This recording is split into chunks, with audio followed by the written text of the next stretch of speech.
اعداد ضروري معسكر ضروري. تاسو نه غوښتنه دا ده چې دلته هم څه زده کړو دا هلته عملي کوي او زمونږ ستاسو د دې نظام واقعي کوم ډېر لوی اثر دا دی چې دې خوا دا مسؤلیت دی دې خوا زده کړه ده دا زده کړه هلته عملي کېږي نو د ده بیا داسې عمل دی چې دا په عمر کې تاسو نه وېرېږي ځکه کوم شی چې عمل کې راشي هغه به د سړي د زړه د دماغونه نه وځي. برای مردم جامعه به طور کامل و درست و جهت تطبیق و عملی نمودن اوامر بزرگان امارات اسلامی و تطبیق فرامین عالی قدر امیر المؤمنین شیخ الحدیث مولى وحبة الله خانزاده را رهبر امارات اسلامی را افغانستان اقدامات لازم را انجام می‌دهید.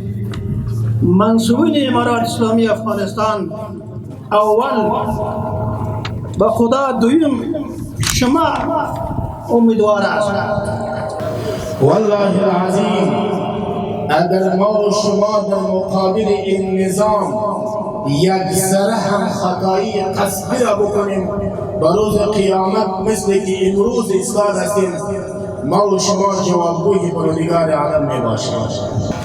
تنها به امید از نباشیم که خالی ما بر یک چوکی بشینیم یا صاحب امتیازات باشیم بلکه به خاطر حفظ نظام عزیزان گرامی بیاییم کار بکنیم مثل که اشغال 20 ساله را به قربانی همین مجاهدین علماء کرام الحمدلله به پایان رسید.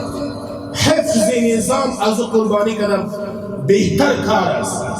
دا یو ملګری کولی شي چې هر سبایي د خپلو 18 ملګري چې د سره دي هلته سبایي جنګ نظام ترتیب برابر کړي دلته چې کوم او اصول قواعد هغه زده کړي دي هغه دوی ته بیانوي.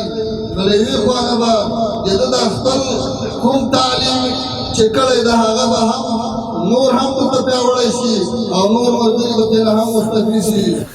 ضروري دی اعداد ضروري معسكر